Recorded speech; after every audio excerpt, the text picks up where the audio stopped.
Hey, this is Brandon Neal at the Be Progressive Show, and just guilty pleasure, man. I sometimes go, like I said, I go to Newsmax, I go to OAN, or I'll go to Infowars. I can't get enough of listening to these stupid people. I'm more fascinated that there are people that are either this dedicated to their grift or that dumb. I'm not real sure which is which on that, but I don't know if you guys know who Marjorie Taylor Greene is, but she is the new QAnon House member that was elected. And I saw the other day that somebody pranked her on the street, and she got all pissy. And then I just happened to look at Newsmax just a few minutes ago, and I caught this whole interview with her and Jawline here. And I thought we could listen to this, and then I'll stop it and we'll talk about it here and there. So. Meanwhile, there's a major showdown is expected today in Congress over the Electoral College results. Joining us now, someone who plans to challenge those results as we take a live look now out there at what's going to be a huge rally in D.C. Thousands will descend. A lot of angry folks, and they're pushing back. Georgia Congresswoman Marjorie Taylor Greene among them. Good to see you, Congresswoman. Thanks so much for coming back on. Before I talk to you about that, I want to get your reaction of what you saw in Georgia. I know you're busy preparing for what will be a long day, long night for you tonight.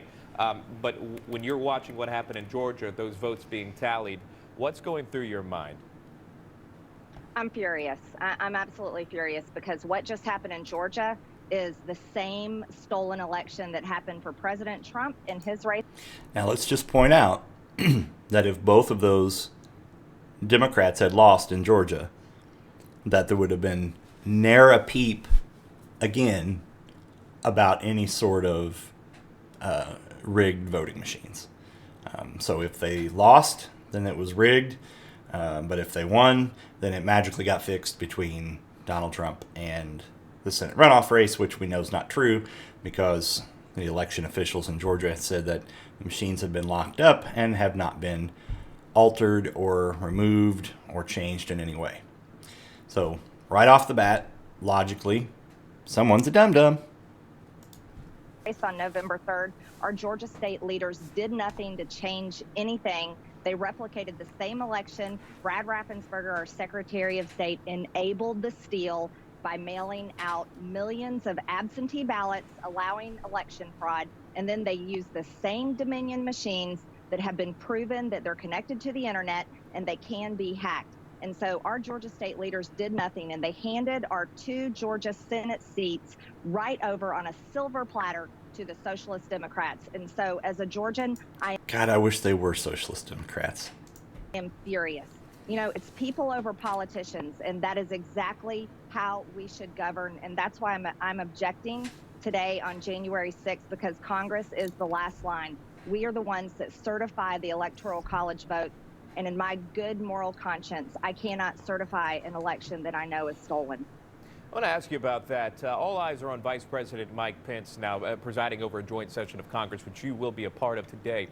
President Trump urging Pence to reject the electors. He actually tweeted this last night. We'll show our viewers, and I'll read it to you. If Vice President Mike Pence comes through for us, we will win the presidency. Many states want to decertify the mistake they made in certifying incorrect and even fraudulent numbers in a process not approved by their state legislatures, which it must be. Mike can send it back, end quote. But he doubled down this morning, and he sent this out. It says states want to correct their votes, which they know were based on irregularities and fraud plus corrupt process, never received legislative approval.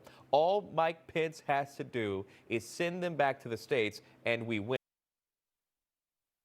You know, the one thing I just noticed, all of these recent Donald Trump tweets have had the Twitter warnings on the bottom of them, and Newsmax literally recreates every single one of their tweets, so it doesn't have that on there. Win. Do it, Mike. Just thought that was This is funny. a time for extreme courage, end quote. Where do you see that? There is nothing playing about out? courage. This has nothing to do with courage. This has everything to do with Mike Pence following the Constitution and doing what he's supposed to do. But do you think that Marjorie Taylor Dum here agrees with you? No. Day with Vice President Mike Pence, because if you have what potentially could be a Democratic-led Senate, it would be a House led by Democrats, Senate led by Democrats, White House led by Democrats. How much pressure is on Mike Pence today? Extreme pressure. What we're looking at is a Democrat-controlled White House, Democrat-controlled House, Democrat-controlled Senate is exactly what they've been waiting for. It's their dream. They're going to ram through the Green New Deal. They're going to ram through Medicare for all. They're going to rip our borders wide open. They're going to have taxpayer-funded abortion all the way up till birth. And then maybe if the baby's still born, then they'll decide what to do with the child afterwards. They're going to take away.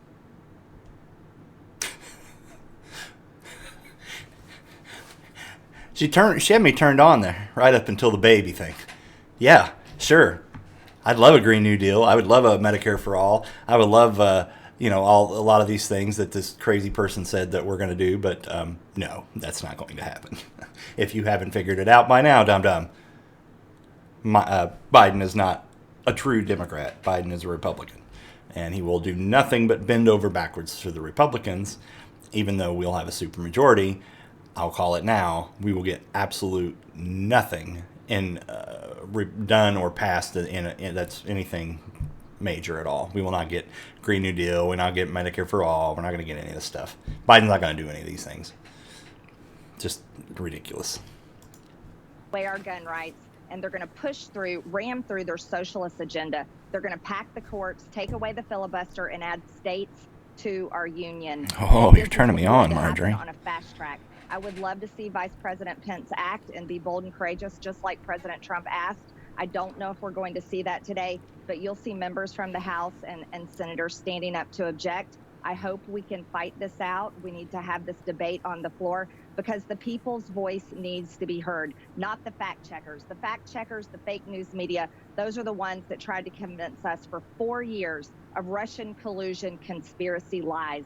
These are the same people trying to tell us this election hasn't been stolen. The people know better. The people know the truth. They're the ones by the thousands that have signed affidavits at risk of perjuring themselves, at risk of prison, saying that they saw a stolen election. They've seen election fraud. We should be listening to those people's voices, not the fact checkers who have nothing to lose because they have everything to gain by the Democrats taking control and shoving through their socialist agenda for America. What do you think a Senate Majority Leader Chuck Schumer looks like? How much does this change this the should landscape? Be good. Because these are the potential outcomes if Purdue indeed does lose this. Well, I'm surprised we aren't seeing Senator Chuck Schumer out there boozing in the street with a bunch of his Antifa BLM radicals who he likes to hang out with that do his bidding. Like I said, I don't know whether or not these people are just so dedicated to their grift or they're just that dumb, man. But if you think for a half a fucking millisecond that Chuck Schumer is a radical leftist Antifa buddy, you are fucking delusional. You're delusional. I mean, we knew that because you got elected as a QAnon person. So right off the bat, we knew that you were a low IQ moron. And, but you're just making yourself out to be worse and worse. Everything that comes out of this woman's mouth just shows how stupid she is. That's who their ground forces are. We have a million patriots here in Washington, D.C. today defending President Trump, saying that they want their votes and their voice to be heard. I'm sure Chuck Schumer's thrilled right now. He's about to achieve all of his goals and everything that he has been working hard to do. That's why Congress is the last line of defense. Every single Republican has a duty today to object, stand up, and fight back. When Republicans fight back, we win. When we lay down, we lose, and we hand everything over to people like Chuck Schumer. All right, Congresswoman Marjorie Taylor Greene. Oh, I thought you'd get one more socialist in there. I appreciate you. Before you stopped. These people just, I don't know. Are they that dumb? Really? And then I think, is my idea of right-wing politics, like the way things are over there, am I that skewed like these people are when it comes to Democrats? I don't think so. I think I have a pretty firm hold on what's going on in the Republican Party and who's extreme and who's not. And anybody that can look at Chuck Schumer and call them a radical socialist Antifa, just dial back the hyperbole. Have you not, she hasn't figured it out yet that you have to It's fine. Those are all of the words that the conservatives use, the communism, socialist, and radical, and blah blah blah. They use all these words, but like you need to tone it down a little bit, girl. You need to bring it down just a little bit. It's a little bit too over the top. No one at all believes a goddamn word you're saying outside of your little bubble because you're just looking like a fucking idiot. But keep it up. Keep representing that Republican Party. You're the face that we wanted. The face to show the world how dumb you really are.